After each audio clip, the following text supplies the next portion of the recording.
नमस्कार, स्वागत छ यहाँलाई नेप्से ट्रेडरमा। आजको भिडियो चाहिँ हामी यो न्युजबाट गरौँ। आज कान्तिपुरको वेबसाइटमा हामी हेर्छौँ भने आज देशको स्थिति जुन आज भएको थियो, आज जस्तो ठुलो भव्य बन्द हडताल गरियो, प्रदर्शन गरियो, कार्यक्रम एकदमै ठुलो थियो। तर चर्चा भने हेर्नुहुन्छ भने कहीँ छैन है। अलिकति मिल्दोजुल्दो यदि तपाईँ घटना हेर्नुहुन्छ भने यो चाहिँ के भनिरहेको छ, यसको टाइटल पढ्नुहोस् है त। लोकतन्त्रको विकल्प राजतन्त्र हुन सक्दैन, बस्नेत भनेर राखेको छ। सो बस्नेत भनेको चाहिँ अर्को पार्टी जसले चाहिँ यो आज दुर्गा प्रसाईको चाहिँ जुन कार्यक्रम रह्यो त्यसको चाहिँ विरुद्धमा खडा हुने जुन यो बस्नेत को चाहिँ पार्टी भनौँ है, उनीहरूको टाइटलबाट चाहिँ आज एउटा न्युज आएको छ है त। सो कतिसम्मको बायस रहेछ भन्ने कुरा चाहिँ हामीले यसबाट नि बुझ्न सक्छौँ। र आज मैले यो सन्दर्भमा चाहिँ किन कुरा गरिरहेको छु भन्दाखेरि चाहिँ हाम्रो अर्थतन्त्र चाहिँ टोटली पोलिटिक्समा चाहिँ डिपेन्ड हुने गर्छ है।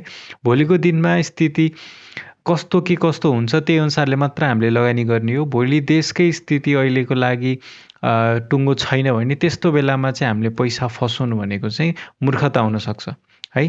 पहिला पनि जनआन्दोलनको बेलामा सेयर बजार एकदमै झरेको थियो है, एकदमै। तपाईँले डाटा पनि हेर्न सक्नुहुन्छ, अहिले त्यतिर नजाउँ है। सो मैले यो सबै पढेर त भन्न भ्याउँदिनँ, तर इन जेनरल मैले भन्न खोजेको चाहिँ कुरा के हो भन्दाखेरि चाहिँ यी कान्तिपुर जस्ता टेलिभिजनहरूमा चाहिँ आज टेलिभिजनतिर चाहिँ बरु अलिअलि चाहिँ देखिएको छ है, के कस्तो स्थिति रह्यो भनेर चाहिँ देखाइएको छ।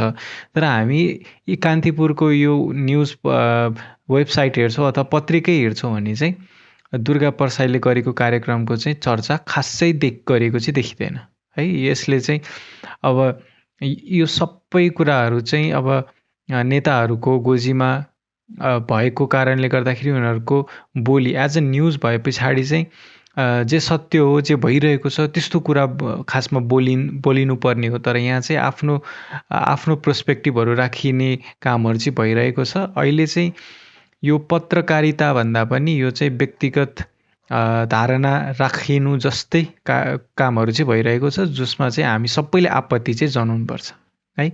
यति भन्दै अब चाहिँ हामी हाम्रो भिडियोतर्फ लागौँ। सो मेरो पर्सनल अलिकति पर्सनल कुराहरू पनि गरौँ। सो मेरो पर्सनल धारणा अनुसार चाहिँ अब नेताहरूले देश डुबाइ नै सके। जुन हामीले एउटा इक्जाम्पल दिन चाहेँ मैले, पोखराको जुन एयरपोर्ट बनेको छ है, पोखरा इन्टरनेसनल एयरपोर्ट, यो चाहिँ चीन सरकारले बनाइदिएको हो है। र यो एयरपोर्टको ऋण हामीले 500 वर्षमा पनि तिर्न सक्दैन भने एउटा अब अनुमानित रिपोर्ट है, कसैले अब हावामा भनेको पनि हुनसक्छ। तर यो भनेको चाहिँ सानोतिनो कर्जा चाहिँ होइन है। त्यस कारणले हामीले अनि यो खासै अनि यसले कमाउन त सकिरहेकै छैन। सो यो कन्स्ट्रक्सन, यो यत्रो डेभलपमेन्ट के को लागि त होइन, यो देश डुबाउनकै लागि, कमिसन घुसै खानको लागि लिएको कर्जा जस्तै देखियो होइन। त्यस पछाडि अर्को कुरो भनेको चाहिँ चीनकै कम्पनीहरू आएर, चीनकै म्यानुफ्याक्चरिङ कम्पनी, चीनकै टेक्नोलोजीहरू युज गरे पछाडि हामीले यता त इम्प्लोइमेन्ट अथवा रोजगारी त सृजना हुँदै भएन है। चीनकै मान्छेहरूले काम पाए, चीनकै कम्पनीले फाइदा कमाए र चीनले नै लगानी लगाएर गए है। चीनले लगानी लगाउँदाखेरि पनि कमाएर जाने पनि चीनकै कम्पनीहरू हुन्। सो इन्डाइरेक्टली सबै पैसा हाम्रो लुटेर उनीहरूको पैसा उनीहरूले नि लगे है। एयरपोर्ट बनाइदिएका हुन् मान्छु, तर जुन कम्पनीले यहाँ बनाइदिएको थिए ती कम्पनीहरू पनि चीनकै हुन्। सो कमाएर जाने पनि तिनीहरू नै हुन् होइन। र पछिको लङ रनमा पनि हामीले पैसा चाहिँ चीनलाई नै तिर्नुपर्छ है। त्यस्तै अरू इक्जाम्पल पनि हेर्नुहुन्छ भने इन्डियाले बनाइदिएका कुराहरू पनि कति धेरै छन् होइन। सो त्यस्तै प्रकारका कुराहरू चाहिँ एकदमै धेरै आइरहेको छ। अब अहिलेको लागि चाहिँ हामी जुन यो आन्दोलन भइरहेको छ, यो अर्को प्लस पोइन्ट के हो भन्दाखेरि दुर्गा प्रसाईको कुरा खासै भ्यालुएबल नभए तापनि है, तर तैपनि जनताहरू त्यसको पछि लाग्नुको कारण के होला त भन्दाखेरि जनताहरूले धेरै सहिसके होइन। नेताहरूको जुन यो दादागिरी छ है, धेरै सहिसके। त्यस कारणले गर्दाखेरि पनि जनताहरू चाहिँ अब बल्ल होसियार भए जस्तो चाहिँ मलाई लाग्छ र यो जहाँसम्म मलाई लाग्छ यो आन्दोलन छिट्टै रोकिन्छ जस्तो मलाई पनि लाग्दैन। यति बेला अब टिकटक नै ब्यान गरेको कुरा लिउँ होइन, टिकटक चलिरहेको छैन है। मेरोमा चाहिँ चल्छ। कारण के हो भन्दाखेरि ओके, यहाँ नचल्नुको कारण चाहिँ केही छ है, म पछि हजुरहरूलाई सेयर गर्नेछु। तर मैले भन्न खोजेको के हो भन्दाखेरि चाहिँ टिकटकलाई ब्यान गर्नु कतिसम्मको ठिक हो त? टिकटक एज अ पर्सनल रूपमा हेर्ने हो भने मलाई पनि खासै चित्त बुझ्दो प्लेटफर्म चाहिँ होइन। म कन्टेन्ट पनि खासै राख्दिनँ त्यहाँ, मेरो एकाउन्ट छ तर राख्दिनँ है, युट्युबमै म गरिरहेको छु। तर एज अ सरकार भइसके पछाडि टिकटकलाई आज ब्यान गर्यो, भोलि फेसबुकलाई गर्ला, भोलि युट्युबलाई गरिदेला होइन। युट्युबबाट हामी कतिजनाको रोजगारी भइरहेको छ, कतिजनाले ज्ञान प्राप्त गरिरहेका छन्, कतिजनाको बिजनेस चलिरहेको छ होइन। त्यस्तै लगायतका अब गुगल सर्भिस हामी कति इन्टरप्राइजेसमा युज गर्दैछौँ as a developer, as a tech होइन, as a social media marketing गर्नको लागि होस्, वेबसाइट होस्टिङको लागि होस् होइन। इन जेनरल हामीले गुगल सर्भिसेसहरू यति धेरै हामी युज गरिरहेका छौँ। भोलिको दिनमा गुगल सर्भिस ब्यान गरिदेला हामीलाई, इन्टरनेट ब्यान गरिदेला होइन। सो यो कुराहरू चाहिँ हामीले के डेमोक्रेसी नामको डेमोक्रेसी हामीले डेमोक्रेट भएको खोइ त होइन। सो त्यस कारणले गर्दाखेरि एज अ सरकार भइसके पछाडि यस्ता कुराहरू भनेको चाहिँ हावा कुरा हुन् होइन। यस्तो गर्न पाइँदैन भन्ने कुरा चाहिँ उनीहरूकोमा चाहिँ यति कुराको चाहिँ रियलाइजेसन हुनुपर्ने हो है। र अब त्यतातिर नलागिकन अब हामी भिडियोतर्फ आउँ। सो यो ल ठिक छ, टिकटक ब्यान्ड जुन म एज अ कम्प्युटर इन्जिनियर, मेरो प्रोफेसन चाहिँ कम्प्युटर इन्जिनियर भएको कारणले गर्दाखेरि चाहिँ मैले यति चाहिँ हजुरहरूलाई सेयर गरिदिन चाहेँ। जुन हामीले टिकटक यो ब्यान गरिएको छ यो खुलिरहेको छैन है त। यो किन नखुलिएको हो त भन्दाखेरि ओके अहिले खुलियो। ओके, सो कारण के हो त यो टिकटक खोलिनु र ब्लक हुनुमा भन्दाखेरि सबैले थाहा पाइसक्नु, कसैले भिपिएन युज गर्नुहोस्, कसैले डिएनएस युज गर्नुहोस् भनिएको छ होइन। सो बेसिकली टिकटक.com भनेर जुन हामीले बुझ्छौँ त्यो चाहिँ एज अ ह्युमन हामीले बुझ्ने गर्छौँ, तर एज अ कम्प्युटर टु कम्प्युटरले बुझ्दैन, त्यो डोमेन नेम बुझ्दैन क्या। यो टिकटक.com छ चाहिँ कहाँ, यसको सर्भर छ चाहिँ कहाँ, मैले कहाँबाट यसको लागि डाटा माग्ने त भन्ने कुरा उसलाई थाहा हुँदैन। त्यस कारणले उसले टिकटक.com को सर्भरको लोकेसन अर्थात् उसको एड्रेस, आइपी एड्रेस चाहिँ कहाँ छ भनेर सोध्छ। यो कसलाई सोध्छ? डिएनएस सर्भरलाई। जस्तै मैले पिङ टिकटक.com गऱ्यो भने है, यहाँ हेर्नुहोस् टिकटक.com को डिएनएस आइपी एड्रेस आइरहेको छ। अर्थात् अब यो आइरहेको छ त्यस कारणले मेरोमा टिकटक चल्यो है। यदि तपाईँहरूले डिएनएस चेन्ज गर्नुभएको छैन भने तपाईँहरूकोमा यो डिएनएस रिप्लाई नै आउँदैन है। यो पिङ गर्दाखेरि यसको आइपी नै आउँदैन। किन आएन भन्दाखेरि जुन हामीले बाई डिफल्ट युज गरेको डोमेन नेम सर्भर अथवा डिएनएस सर्भर छ त्यो चाहिँ हाम्रो लोकल आइएसपीहरूले जुन दिए त्यही युज गर्छौँ। तर मैले चाहिँ आफ्नो घरमा एउटा लोकल डिएनएस सर्भर युज गरेको छु। यसको नाम चाहिँ पाई होल। मैले ठिक छ, म यहीँ हजुरहरूलाई देखाइहालेँ। ल यहाँ हेर्न सक्नुहुन्छ, यो चाहिँ मैले आफैले घरमा होस्ट गरेको डिएनएस सर्भर। यो कुनै तरिकाले इलिगल भन्न मिल्दैन, यो ओपन सोर्स हो र मैले यसमा आफैले है यहाँनिर सेटिङमा गएर हेर्छौँ भने मेरो यो सिस्टमले क्यास गरेको अर्थात् फर्स्ट टाइम जब मैले रिक्वेस्ट गर्छु कुनै वेबसाइट त्यो टाइम लाग्ला, तर यसले त्यो एकचोटि रिक्वेस्ट गरिसकेपछि यसले आफ्नो क्यासमा यसलाई सेभ गरेर राख्छ। सो भोलिको दिनमा मलाई फेरि त्यो वेबसाइट खोल्नु पऱ्यो भने त्यसको लागि चाहिँ उसले अन्त गएर खोज्न नपरोस्, यो सर्भरलाई थाहा छ र डाइरेक्ट मैले चाहिँ यसको आइपी एड्रेस छिट्टै पाइहाल्ने छु। सो यो मैले गुगल डिएनएस पनि युज गरेको छैन है।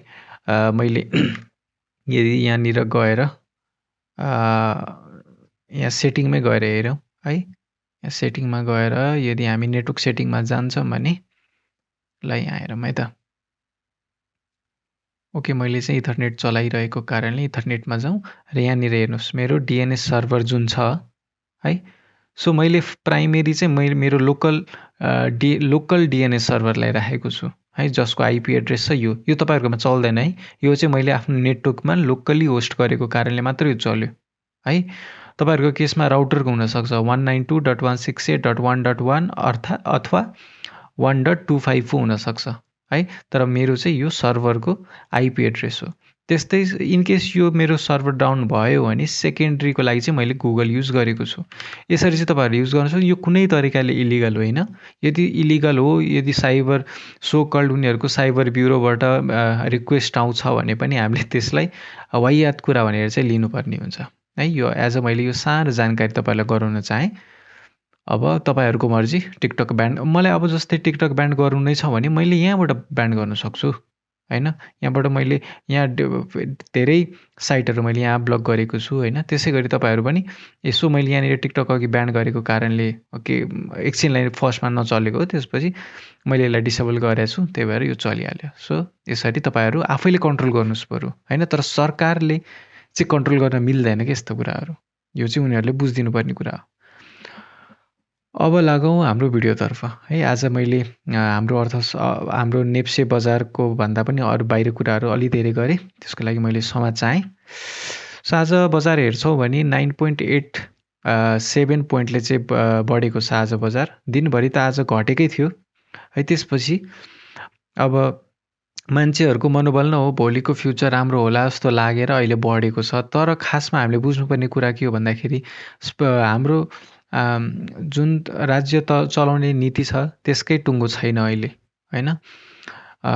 त्यस कारणले अहिले तपाईँहरूले लगानी गर्नुभन्दा पनि तपाईँहरू अहिले कुर्दा चाहिँ राम्रो देख्छु मैले पर्सनल रूपमा हेर्ने हो भने।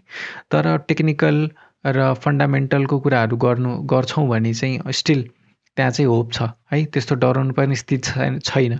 तर मैले लगानी गर्नुपर्ने हो भने अहिलेको लागि चाहिँ म होल्ड गर्छु, किनभने देशको जुन स्थिति छ त्यो हिसाबले चाहिँ अहिले होल्ड गर्दाखेरि नै बेटर हुन्छ जस्तो चाहिँ मलाई लाग्छ है। आजको दिनमा 161वटा कम्पनीहरूको मूल्य बढेर गएको छ, 67वटा कम्पनीको मूल्य घटेको छ र 10वटा कम्पनीको मूल्य भने जस्ताको त्यस्तै रहेको छ।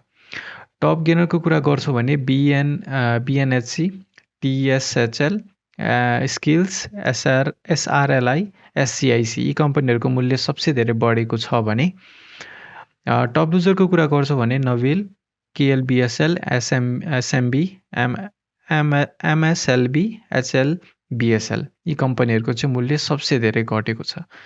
टप टर्नओभरको कुरा गर्छौँ भने नोबेल, सोना, एससिआइसी, सिएलआई र आरएनएलआईको चाहिँ टर्नओभर एकदमै धेरै आएको छ। अर्थात् यिनीहरूमा चाहिँ धेरै पैसा, धेरै लगानी चाहिँ यी कम्पनीहरूमा गरिएको देखिन्छ।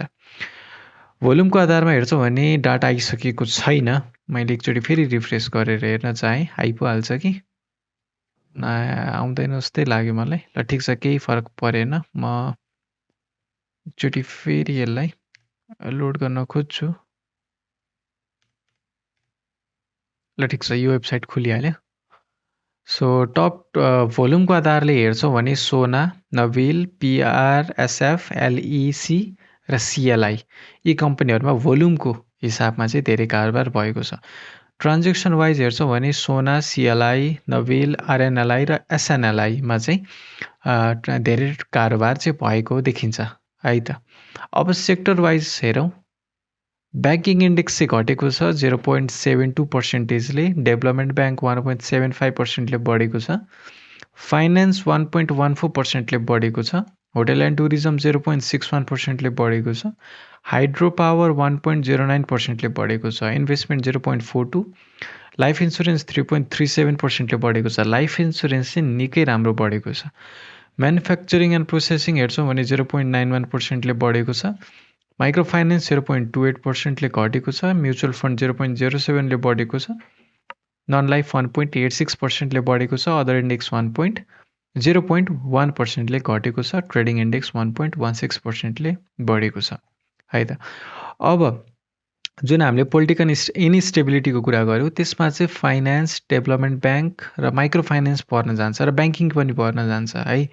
अब त्यस्तो हुनालाई भन्नाले के बुझिन्छ भन्दाखेरि यो दुर्गा प्रसाईको जुन मागहरू छ त्यसमा अब दुर्गा प्रसाईको आन्दोलनले सकारात्मक रूप लिँदै गएमा है उनीहरूको मागहरूलाई अलिकति जनताको लेभल, हामी आम जनता लगानीकर्ताहरूको पर्सपेक्टिभबाट चाहिँ यी कम्पनीहरूले अब ऋण मिना गर्नुपर्छ भन्ने बुझिन्छ, जुन चाहिँ directly indirectly business point of भ्यूबाट चाहिँ घाटो लाग्ने निश्चित देखिन्छ सो उनीहरूको प्रफिट मार्जिन कम हुनुमा उनीहरूलाई घाटो लाग्नु भनेको के हो भन्दाखेरि लगानीकर्तालाई घाटो लाग्नु हो। सो उनीहरूको मेन्टालिटी त्यही अनुसारले चेन्ज हुनसक्छ र यी कम्पनीहरूमा चाहिँ गिरावट देख्न हामीले सक्छौँ यदि त्यस्तो भयो भने।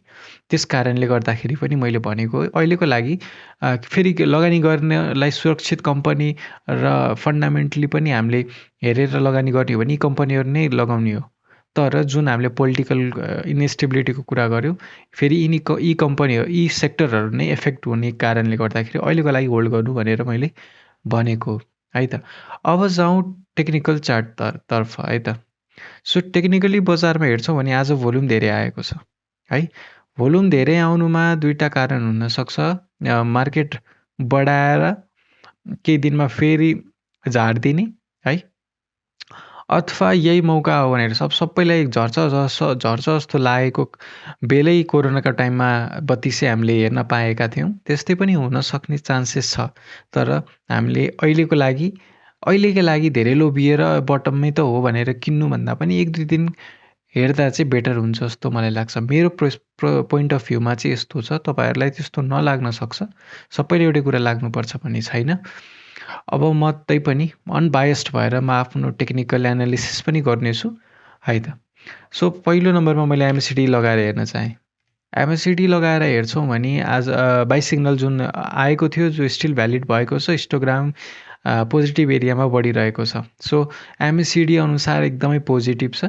भोल्युमले पनि साथ दिएको छ र एकदमै सपोर्टको लेभलबाट मार्केट बढ्न सुरु गरिरहेको छ।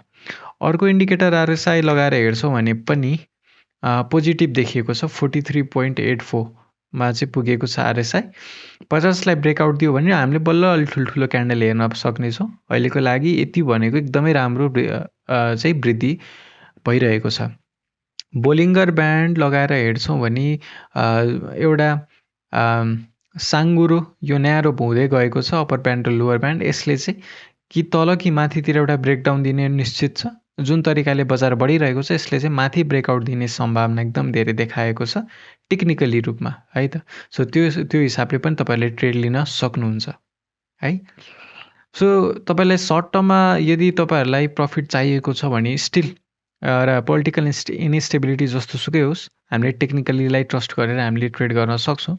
तर लगानी गर्नको लागि अझै सस्तोमा पो पाइन्छ कि है, के थाहा यो जनआन्दोलन फेरि भइहाल्यो भने हामीले फेरि 1600 1500 अथवा 1000 त्यस्तो त नहोला तर 1000मै पो किन्न पाइन्छ कि। मैले जस्ट एउटा सम्भावनाको कुरा गरेको हो है। त्यस हिसाबले त्यसरी पनि तपाईँहरूले आफ्नो एनालिसिस र आफ्नो रिस्क मिनिमाइज गरेर खरिद गर्ने बारे सोच्न सक्नुहुन्छ। हस् त आजलाई यति नै। भिडियो कस्तो लाग्यो मन परेमा लाइक गरिदिनु होला। केही सर सुझाव छ र अथवा आफ्नो धारणा सेयर गर्न चाहनुहुन्छ भने कमेन्टमा बताइदिनु होला। आजको लागि यति नै। धन्यवाद।